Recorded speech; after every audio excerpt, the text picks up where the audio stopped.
Bonjour à tous et à toutes et bienvenue sur la chaîne de la boutique en ligne Loupassion. On se retrouve aujourd'hui pour une toute nouvelle vidéo. Ça faisait un petit moment que j'avais pas posté de vidéo sur la chaîne YouTube. J'étais très occupée avec la nouvelle version du site Loupassion. Ça m'a pris énormément de temps.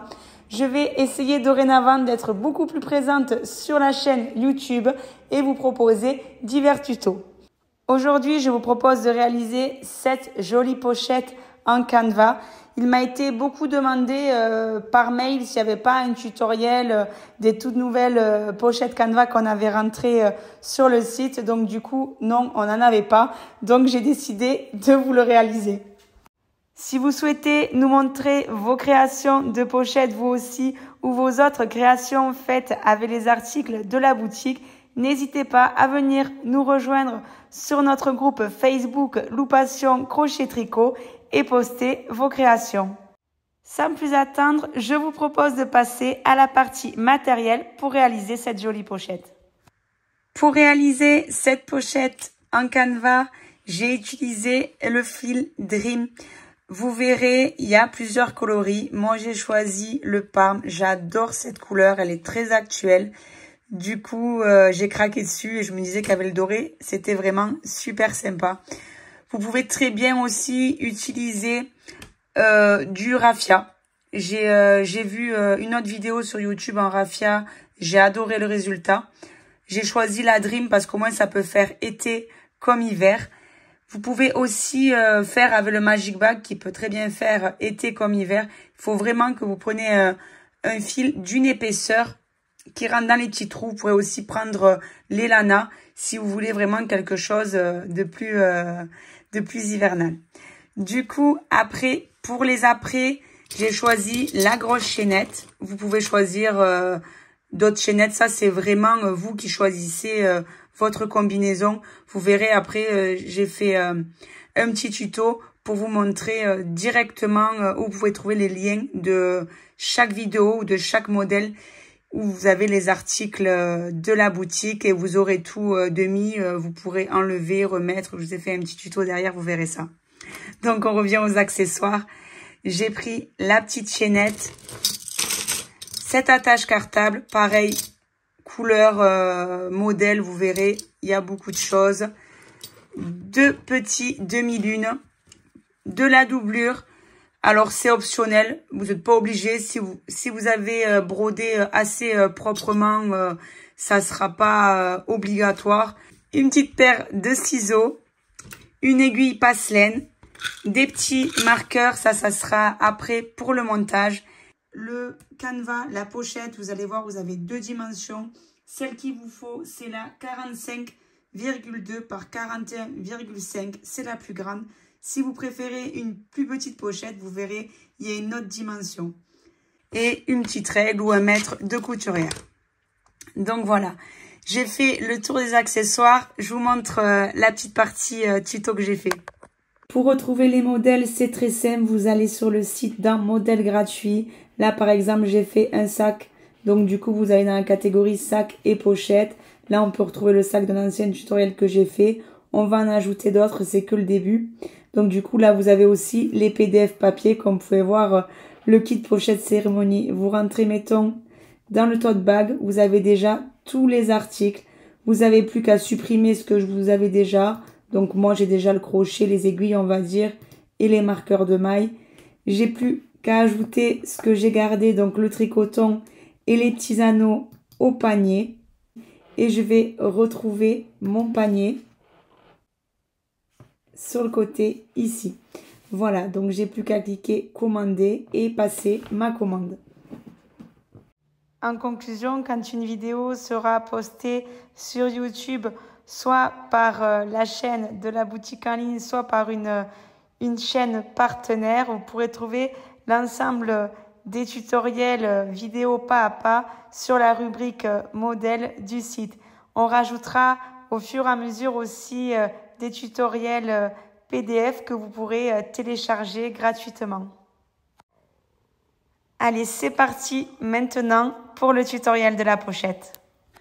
Pour commencer la pochette, on va venir prendre la structure dans ce sens. Donc, vous allez travailler de ce côté. On va commencer du bas vers le haut. Donc, le côté plat avec la petite languette vers vous. Hop, je me rapproche un peu du bord de la structure. Alors, vous allez prendre votre fil, le passer dans le chat de l'aiguille. Vous prenez un fil d'à peu près 90 cm, on va dire. Vous ferez des petits bouts à chaque fois de 90 cm. Pas besoin de faire des grosses longueurs, sinon ça va être très très long à broder et pas pratique surtout.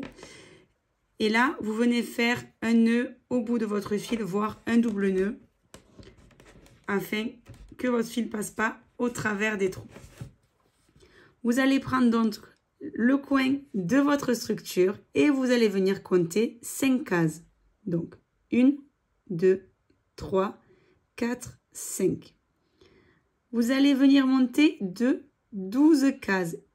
Vous commencez par compter la première ici. Donc, 1, 2, 3, 4, 5, 6, 7, 8, 9, 10, 11 et 12. Hop, arrivé à la 12e, vous essayez de vous repérer avec le doigt et vous insérez le fil à l'intérieur. Pour faire la première branche de notre épi, j'appelle ça un épi parce que ça a vraiment la forme d'un épi, on va venir descendre de 6 cases. Donc, on compte la case où on a inséré le fil. 1, 2, 3, 4, 5, 6. Et on vient faire le premier brin. On va venir travailler en diagonale pour le second brin. Donc là, vous avez le départ. Vous allez venir piquer ici à côté, dans la diagonale du point de départ. Et vous allez venir faire pareil de l'autre côté. Donc, dans la diagonale, on se retrouve au même point de chute que le premier brin. Et on va venir faire pareil de l'autre côté. Je reste dans la diagonale et je viens piquer dans le trou où j'ai mis les autres brins. Comme ceci. Donc, on obtient une espèce de petite patte. On va venir continuer à travailler dans la diagonale. Donc, 1, 2, et là, je viens piquer à la 3e. Et je vais venir atterrir ici, dans le trou en dessous. Je viens faire pareil de l'autre côté. Je travaille dans la diagonale. Je me positionne ici et je viens faire ma broderie comme ceci. Voilà. On continue dans la diagonale toujours, donc ça fera 1, 2, 3 et la 4e. On vient terminer ici dans le trou en dessous. On reste toujours dans l'axe. Et pareil ici de l'autre côté. Une fois qu'on a obtenu du coup nos 3 branches sur le côté, on va venir piquer. On va plus aller ici dans la diagonale, on va aller juste en dessous. Donc, quand vous avez on va dire le brin du centre et les 3 branches sur le côté, vous allez venir piquer ici, en dessous. Et pareil, on vient repiquer dans l'axe au centre, juste en dessous du brin précédent. On fait pareil de l'autre côté. Je me mets ici, hop, ici en dessous. Et je viens me retrouver au centre. Comme ceci. On continue, on se remet en dessous et on vient piquer ici. On refait pareil de l'autre côté. Donc, on est toujours en dessous. Et on vient piquer à côté. Donc là, on vient de faire notre premier épi. On va venir renouveler la même chose à côté, juste ici. Donc pour cela, on va venir compter. Il faut que entre chaque pointe de départ, on va dire, vous comptez 5 trous. Donc, 1, 2, 3, 4 et 5. Vous allez venir piquer juste ici.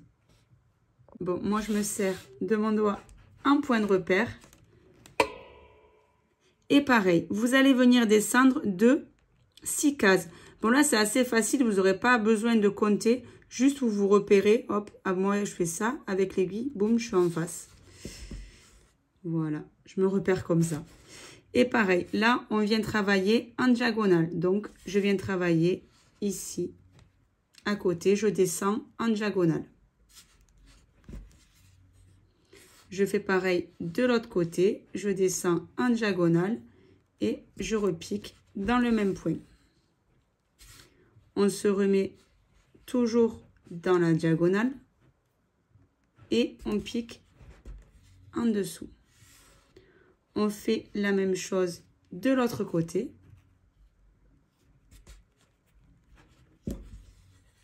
Et ainsi de suite. Donc le dernier point en diagonale.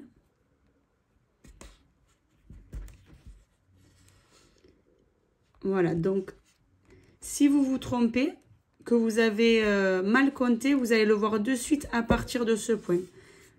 Parce que si la suite de vos points ne vont pas dans le même trou que les brins précédents, c'est qu'il y a un souci. Donc il faudra bien sûr défaire et bien recompter. On continue. Donc là, c'est très simple de repérage. Après, on sait qu'on va dans le même point et qu'on se rejoint au centre. Donc, hop, là, je me mets en dessous. Après, ça devient vraiment très simple. Donc, moi, là, je vais devoir changer de fil. Donc, pour changer de fil, on va venir, dans un premier temps, bloquer. Donc, je viens faire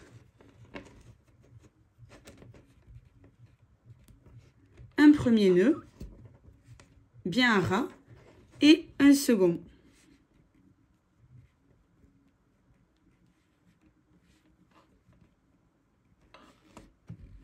Comme ceci. Et je viens couper mon fil à ras. Donc, on fait un nœud assez gros de façon à ce que le fil ne passe pas au travers. Donc, on continue. On vient piquer ici, le point d'après. Et on continue comme ça.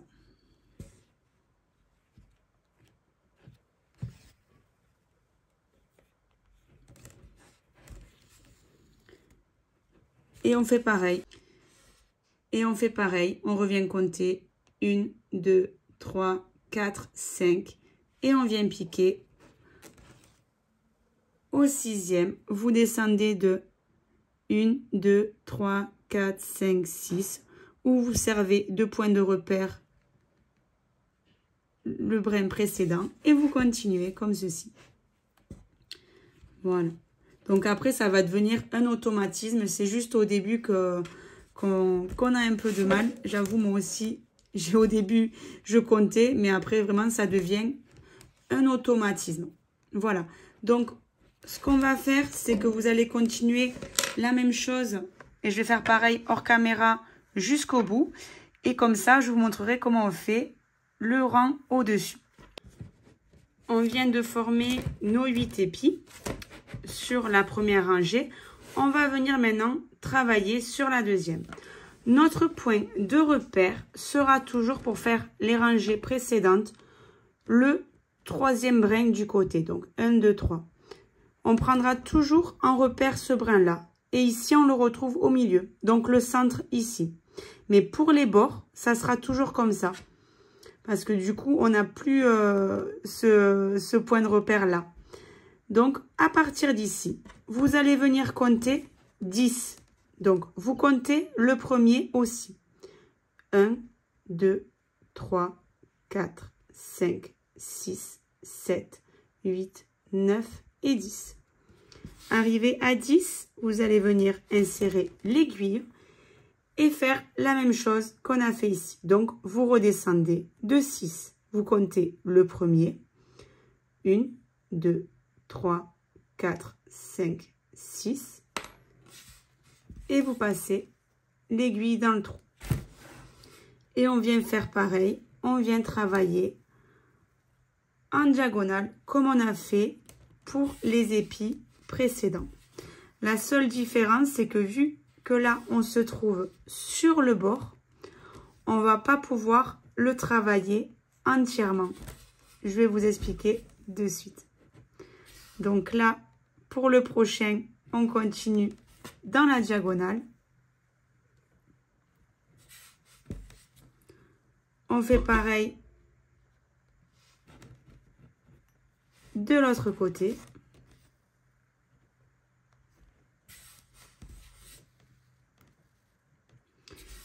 Et là, on ne peut plus travailler la diagonale parce qu'on se retrouve du coup dans la bordure du sac qui nous servira tout à l'heure pour le montage justement de la pochette. Donc du coup, on va laisser tomber ce côté qu'on travaillera tout à l'heure pour les finitions et on va venir continuer à la diagonale. Donc on se retrouve sur la pointe d'en dessous. Là, je viens me mettre en dessous. On fait exactement la même chose, mais on travaille qu'un côté. Et on continue comme ceci. Donc, on a fini notre premier moitié de brin du coup. Et on va venir faire le suivant. Donc là, pareil. Soit vous vous repérez ici et vous faites pareil, on compte 6. Mais je voulais vous montrer aussi par là. Parce que parfois, vous pouvez commencer par là où vous souhaitez. Vous allez louper un rang, vous êtes parti différemment. Vous pouvez monter de la façon dont vous le souhaitez. Moi, je vous montre comme ça. Mais après, parfois, avec un système de logique, on a envie de faire différemment. Donc, du coup, là, pareil. Vous vous repérez à partir d'ici et vous montez de 10. Donc, 1, 2, 3, 4, 5, 6, 7, 8, 9, 10. Vraiment, vous faites comme ça vous semble plus pratique. Vraiment, vous faites ce qui vous semble le plus logique pour vous. Après, vraiment, ça devient un mécanisme et ça devient très ludique et très simple. Donc, du coup, c'est vrai que je pense que vous aurez envie de faire de la façon qui vous va le mieux, mais ça devient vraiment très très simple. Une fois qu'on a pris le coup de faire le point, on compte même plus et ça devient un automatisme. Donc là, du coup, on redescend pareil. Vous servez 2 points de repère ici et vous continuez votre broderie.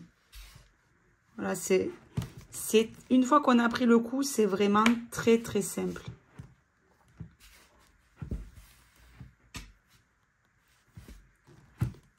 Voilà, donc vous continuez l'épi. Vous allez faire ça toute la rangée.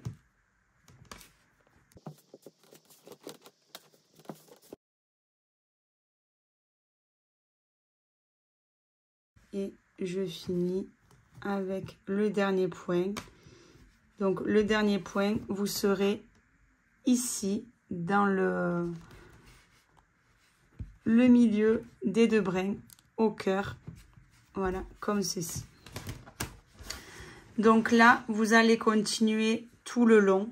Pareil, je vais vous montrer sur l'avancée que j'ai fait sur un autre. Là, quand vous êtes à la 2e rangée, donc ça, c'est votre... hop, là, on a la première rangée. Donc ici, pareil, j'ai fait la même chose. Et sur la seconde rangée, au bout, vous ne pourrez pas du coup faire votre brin entier. Donc là, vous ne devez pas du tout piquer dans toute la partie autour. Donc voilà le résultat une fois tout le sac monté. Donc aux endroits où j'ai pas pu tout simplement faire les épis, ce que je vous propose de faire et ce que je vais faire moi, je vais faire un semblant d'épis, de diagonale. Je vais retrécir tout simplement les brins. On va maintenant s'attaquer au bord du sac. Alors, pour ma part, j'ai pas voulu continuer les épis. J'ai voulu faire une autre façon. Donc, je vais vous montrer la façon que j'ai choisie. Donc, du coup, vous allez... Là, du coup, j'ai déjà inséré mon fil. Je suis allée plus vite que la musique. Du coup, vous allez insérer votre fil au milieu. Pour cela, vous allez compter 6 trous de chaque côté. Donc, il vous restera 6 trous ici et 6 trous là. Et vous allez mettre votre fil au centre. Une fois votre fil au centre, vous allez travailler en diagonale. Donc, vous allez suivre la diagonale ici et venir piquer juste là. Voilà. Donc, je vous remontre. Vous suivez cette diagonale et vous piquez ici. Vous restez vraiment dans l'axe. Vous allez aller dans le trou en dessous et revenir sur vos pas ici au trou d'après. Donc, vous allez continuer comme ça, pareil. Vous allez au trou d'à côté et vous remontez ici. Au trou d'à côté et voilà. On va vraiment travailler en diagonale. Comme ceci. Donc là, vous poussez votre fil et vous venez bien cacher le fil derrière, comme ceci. Et le dernier, pareil, vous piquez dans le dernier et vous venez vous cacher ici, derrière les fils. Alors, une fois ce côté fait, ben, vous allez venir tout simplement hop, couper votre fil. Donc, vous faites un nœud. Donc, une fois que vous avez coupé votre fil, on va venir repartir tout simplement ici, au-dessus du départ. Et on va venir travailler pareil dans la diagonale. Donc, on arrive dans le fil d'après. Et on repart ici. Et on redescend. Donc là, on reste dans l'axe. On redescend au-dessus. Voilà, comme ceci. Et on continue. Donc là, on remonte. Et on continue comme ceci.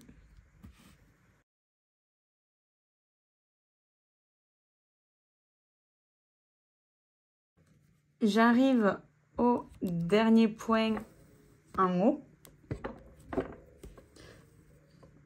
Donc, une fois au centre ici, donc on repère bien le milieu, on vient terminer comme ceci. Donc là, je vais partir d'ici et je vais continuer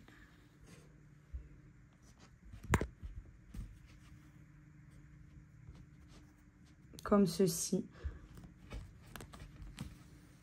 Comme on vient de faire, en fait, on va vraiment le faire de l'autre côté. C'est vraiment très simple.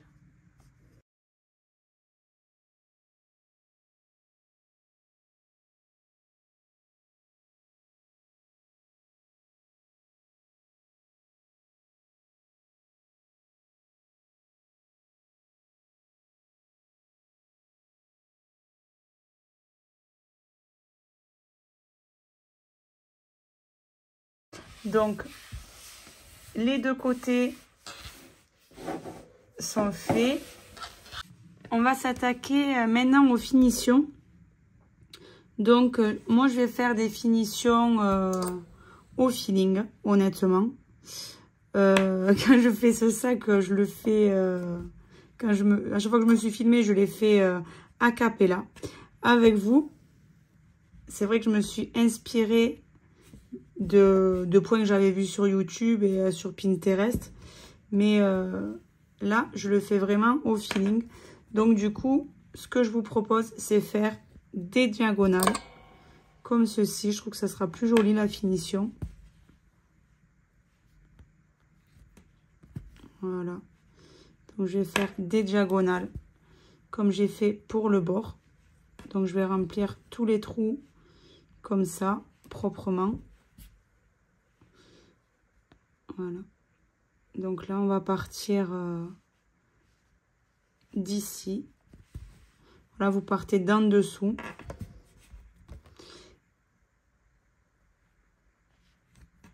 Et voilà. Je pense que le rendu, il va être superbe. Donc je me mets dans chaque trou. Finalement, je reforme un petit bord d'épi.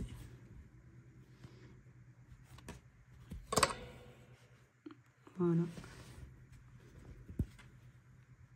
Donc je vais travailler vraiment en diagonale, comme ça.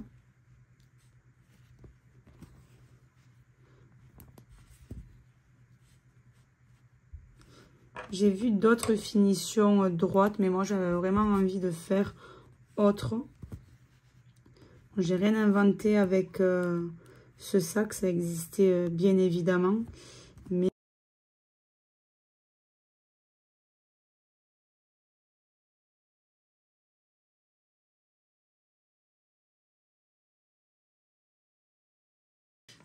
voilà, donc un petit aperçu du rendu. Donc là, je suis arrivée au coin en bas et je vais continuer comme ceci, donc dans ce sens. Voilà. J'ai vraiment suivi les épis. Vous n'hésitez pas à aller dans les trous en dessous.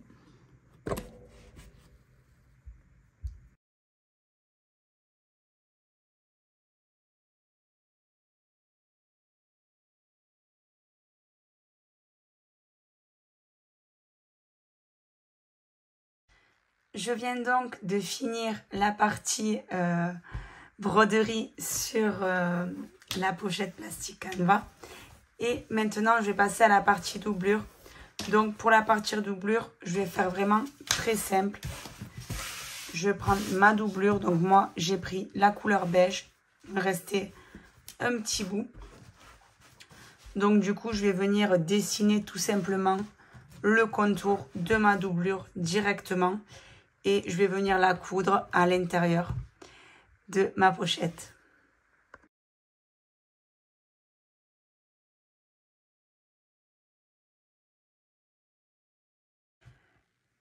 Donc, une fois votre pochette dessinée, vous allez venir découper tout simplement avec une paire de ciseaux autour du marquage.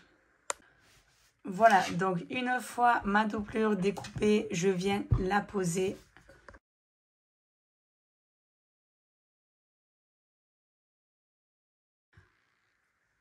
Donc, pour coudre la doublure, je vous conseille, hop, je vais montrer par là, ça m'ira mieux. Il va falloir que vous fassiez un petit revers d'un demi-centimètre à peu près et que vous laissez dépasser cette partie-ci. Donc, vous faites votre petit revers comme ceci et vous allez venir laisser dépasser le premier rang de chaque partie de la pochette. Donc, vous allez coudre à partir d'ici, de façon à ce qu'on puisse tout à l'heure construire la pochette.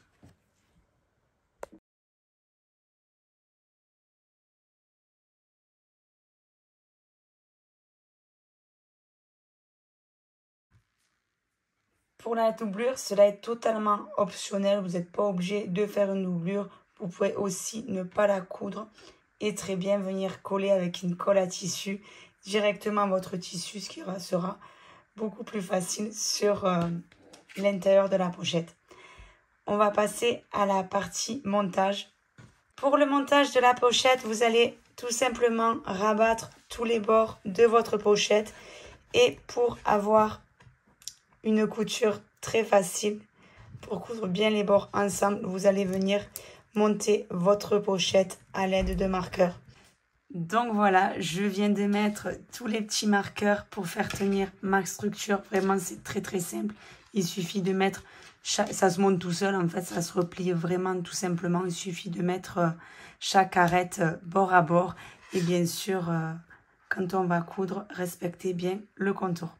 Donc on va passer à la partie couture. Donc pour la partie couture de la pochette, on va venir insérer l'aiguille à l'intérieur, comme ceci. Et on va venir tout simplement coudre face à face notre structure. Donc vous allez aller d'un trou à un autre, face à face. Et vous allez coudre toutes les arêtes de votre sac, comme ceci. Donc voilà, une fois la pochette cousue, on va venir l'agrémenter de petits accessoires. Donc moi j'ai choisi de mettre une petite attache cartable juste devant et deux petits demi-lunes, un de chaque côté pour pouvoir attacher une petite chaînette. Donc je vais bien centrer mon attache ici et je finirai par coudre mes petits demi-lunes. Alors pour l'attache, vous l'avez en 3 parties. Donc la partie ici, dentée, c'est celle que vous allez positionner ici. Donc vous allez tout simplement écarter, bon, soit avec les doigts, soit à l'aide d'une pince, vos dents pour les positionner ici au centre. Voilà. Et pour la dernière partie, vous allez simplement venir la positionner à l'endroit souhaité de votre sac de façon à ce que celui-ci se ferme bien. Vous allez bien enfoncer l'attache à l'intérieur de façon à ce que les petites dents ressortent à l'intérieur du sac. Une fois que vous serez à l'intérieur du sac, vous allez venir positionner ceci, la 3e pièce dessus, et vous allez venir fermer, rabattre les petites dents de l'attache afin que ça tienne bien sur le sac.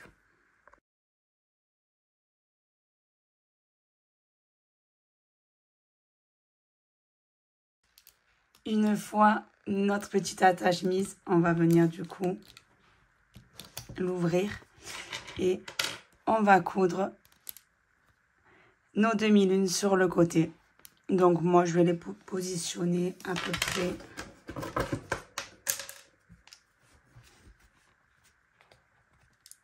à 3 cm du bord, ici. Donc une fois le petit demi-lune posé, vous venez tout simplement à l'aide d'un mousqueton attacher votre petite chaînette. Moi j'ai choisi ce modèle-ci.